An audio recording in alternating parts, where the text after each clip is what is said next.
Body language, secrets they can't hide. Stoic wisdom reveals all. People may lie with their words, but their bodies never stop whispering the truth. Marcus Aurelius once said, "You can control your mind, but you cannot escape your nature." And nothing reveals human nature faster than body language. The silent truth. Why words deceive, but bodies confess. Imagine you're sitting across from someone. They're telling you everything you want to hear. Their voice is steady, their words carefully chosen, but their foot won't stop tapping. Their eyes dart to the side every few seconds. Their arms fold across their chest, creating an invisible shield between you and them. You sense it immediately. Something doesn't add up. That uneasy feeling in your gut? That's your instinct picking up on a truth their words are trying to hide. Because here's the reality. Language was invented, but body language was born. Words came later, shaped by culture and education.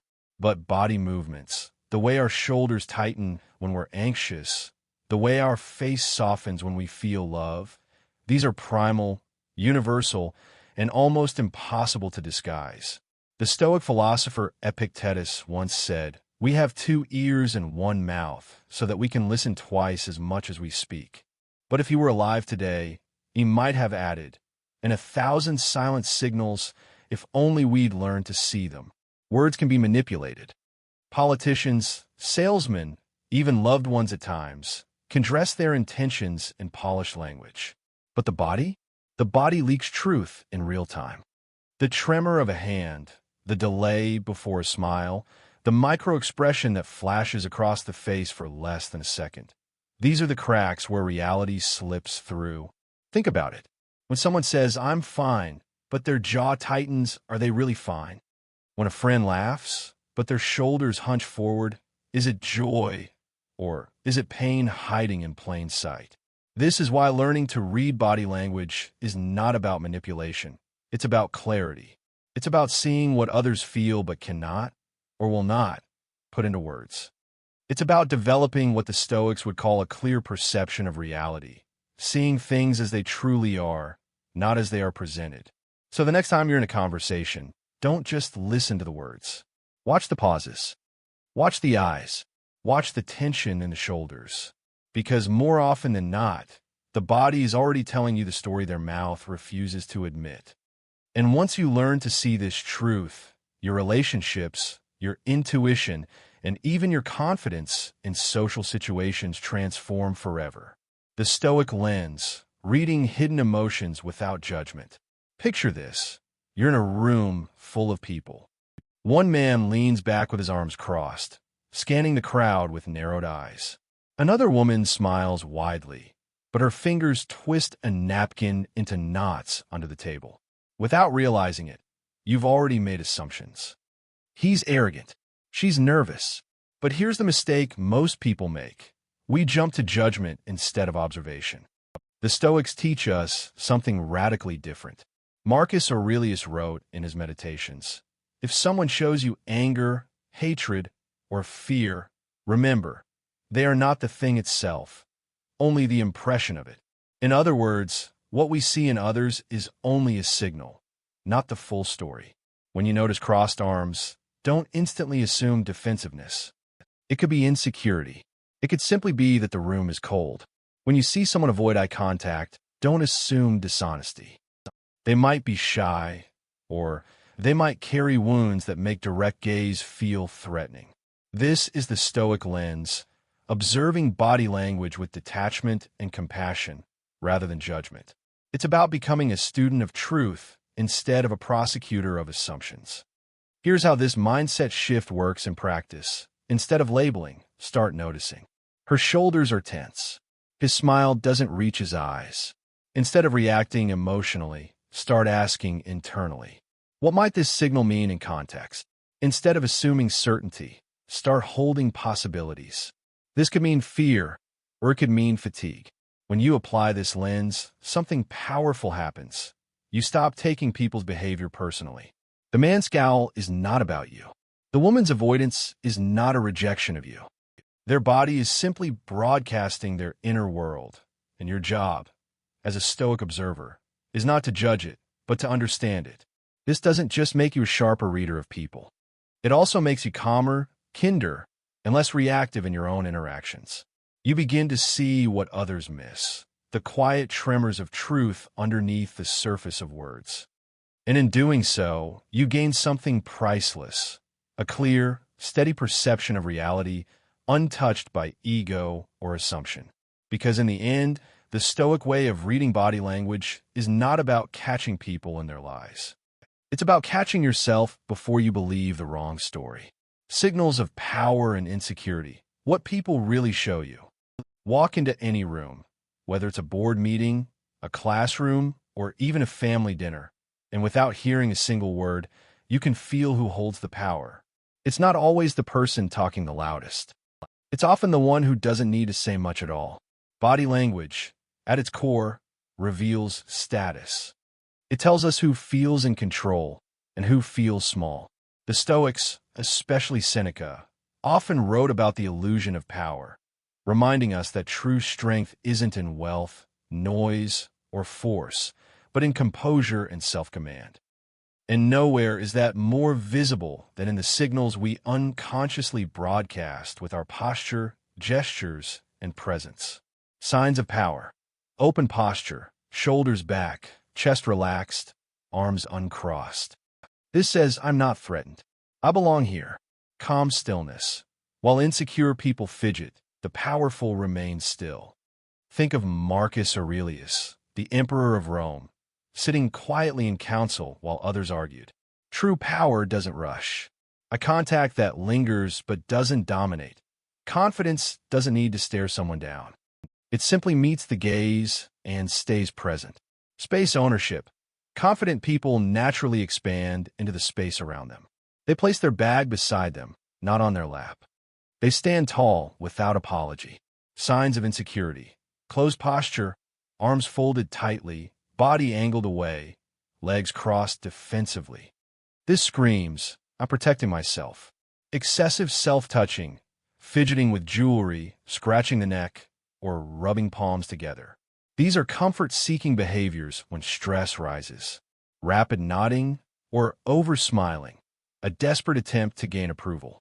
Shrinking physically, shoulders hunched, voice lowered, movement small, as if trying to disappear. Here's the paradox. Most people think they can fake confidence. They'll put on a big smile, throw their shoulders back for a moment, or talk louder. But the body always leaks the truth. An insecure person may smile, but their lips tighten. They may laugh, but their shoulders rise toward their ears. They may try to look powerful, but their restless movements betray anxiety. And here's where the Stoic perspective matters. Seneca wrote, "Most powerful is he who has himself in his own power." Power in body language is not about dominance over others. It's about mastery over oneself. When you learn to notice these signals, you're not just decoding others. You're holding up a mirror to yourself. Ask yourself, do I fidget when silence falls? Do I shrink when I'm uncertain? Do I try too hard to prove my presence instead of simply owning it?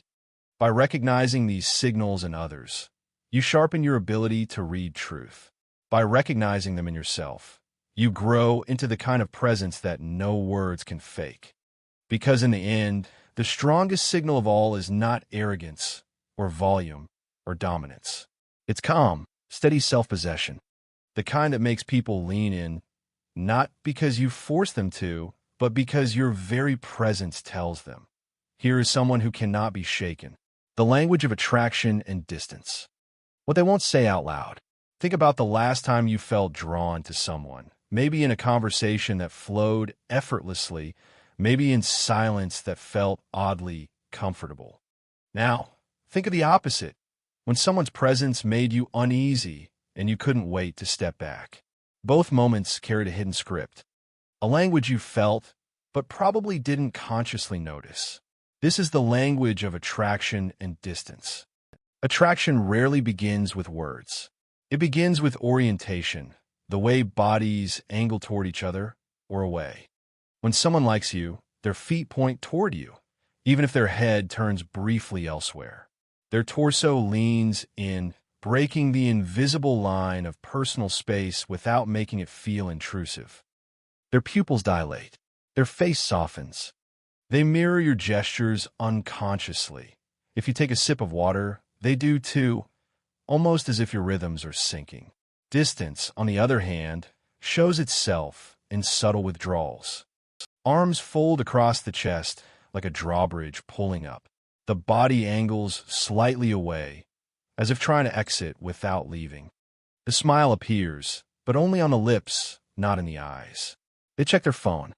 They create micro-barriers, holding a cup in front of their chest, clutching a bag, putting something physical between you and them.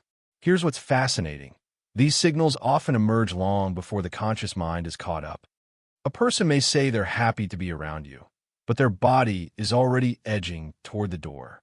Another may say nothing at all, yet their closeness, their relaxed shoulders, their willingness to stay in silence tells you, I feel safe here. The Stoics remind us not to cling to appearances, but to read them wisely.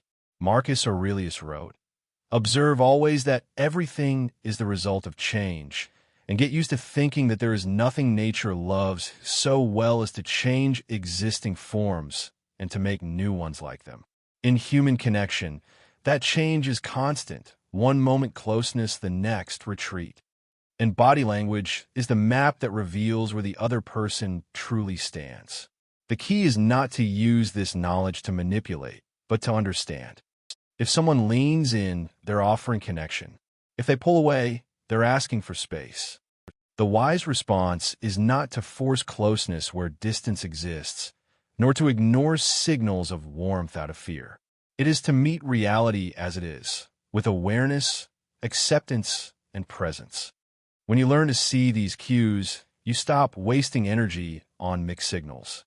You no longer chase someone whose body has already said goodbye, nor do you overlook the quiet magnetism of someone who, without words, is saying, I'm drawn to you. And perhaps the most powerful shift of all, you begin to master your own signals. You learn to lean in when you truly care and step back when distance is what respect requires. That balance of presence and restraint is what makes relationships flourish. Because in the end, attraction is not just about chemistry, and distance is not always rejection.